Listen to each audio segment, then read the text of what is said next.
Hi, and a huge welcome to Steve's Kitchen. 1 a penny, 2 a penny, hot cross buns. Well, you wouldn't get 2 for a penny, you wouldn't get 1 for a penny. Last year I made the traditional hot cross buns, and I'll leave the video here. Now it's a real growing trend, particularly here in Australia, for chocolate hot cross buns. And so today we're going to make a hot cross bun without the raisins. I'm just going to go for pure chocolate. They're delicious. Come over here, let me show you how.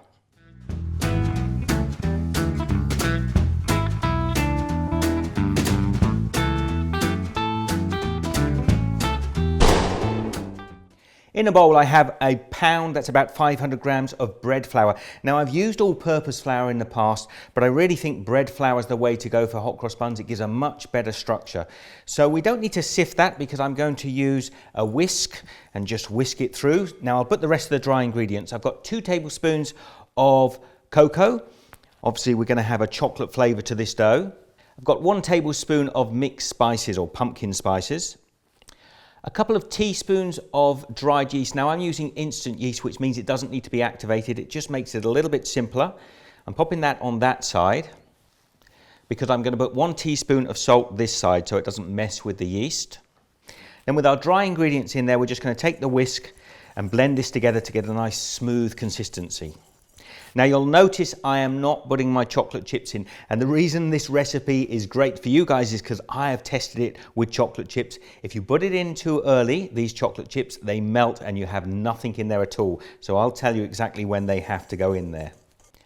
And I almost forgot, we've got 55 grams, that's 2 ounces of soft brown sugar. Just pop that in there as well and continue to mix that through. Now is the time we can add our liquids into here. Now I've got 55 grams, that's 2 ounces of melted unsalted butter. I'm just going to pour that in on top of the flour. And I've got 300 mils, that's about half a pint of milk.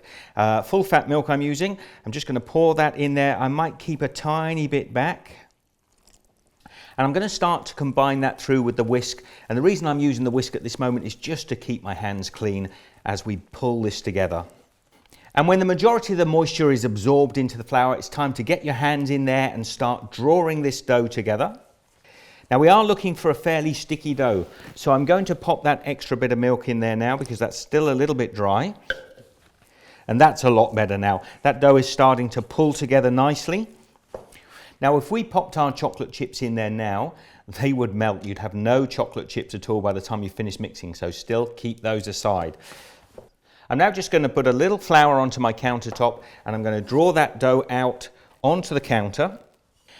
And then we're going to continue to knead this dough. Now this is like a bread flour, so we're going to knead this for 10 minutes until we get a lovely smooth elastic dough. And you'll notice it'll become a lot less sticky as you start to develop the gluten. Now after 10 minutes you've got this wonderful elastic dough. It's still a little bit wet. If we pull it round like that, you'll see it's got a lovely spring back to it. And that is now ready. Now there's a reason I haven't put the chocolate chips in now. When I made the dough the first time, I put the chocolate chips in at the beginning of the kneading process. And by the time I'd finished with the warmth of the dough in my hands, the chocolate had completely disappeared. There was no chips in here at all. And that's the reason we've waited till the end.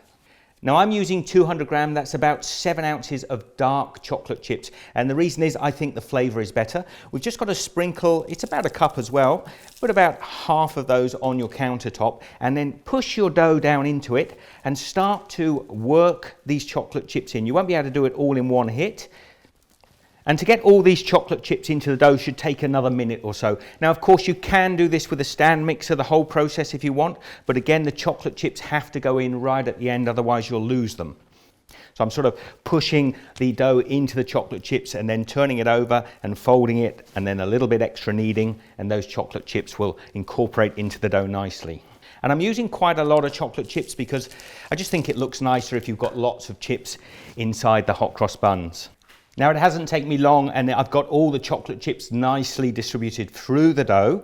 Now another interesting thing with this chocolate chip hot cross bun is we're not going to proof this twice. If we do, the heat of the proofing will melt the chips and they'll all be gone. I tried it once before, chocolate up to my armpits. So what we're going to do is divide this up now.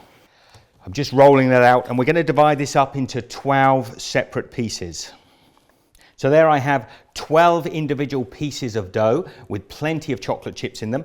I'm just going to pop them down now onto the surface, and using a loose hand, I've just cupped it like that, I'm just going to roll that round, and what will happen is you'll end up with this nice little ball, which is our hot cross bun, which I'm going to take and place it on a non-stick baking tray. Now you could use a cookie sheet.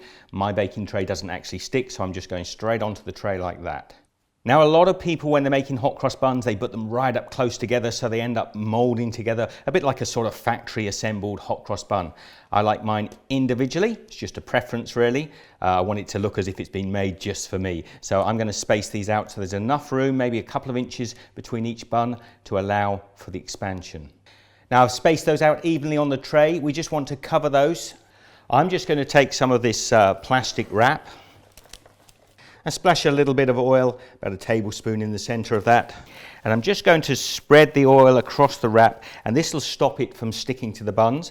I'm going to lift that up now, and then just lay the wrap over the buns, and we're going to pop this in a warm area for about 45 minutes to an hour and a half, depending on the temperature, until they've at least doubled in size.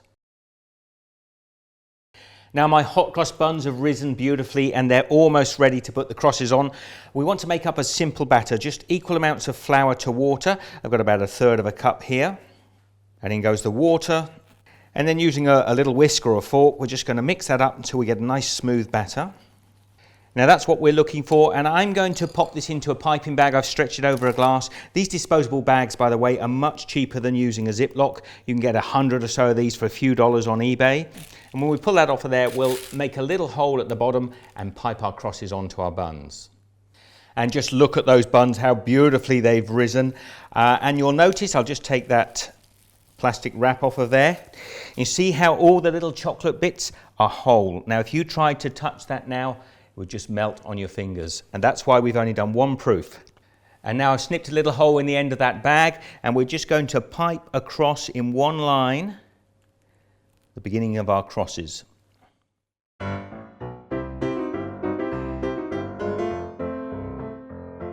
then we go across the other way.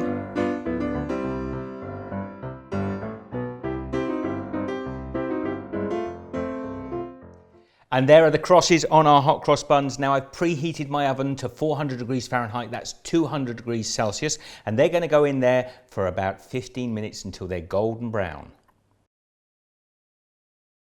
Now look, there are my hot cross buns. They look wonderful. The room absolutely smells of hot cross buns. I'm going to let them cool down a little bit, then I'm going to transfer them onto this cooling rack, and then we're going to pop a glaze onto our hot cross buns.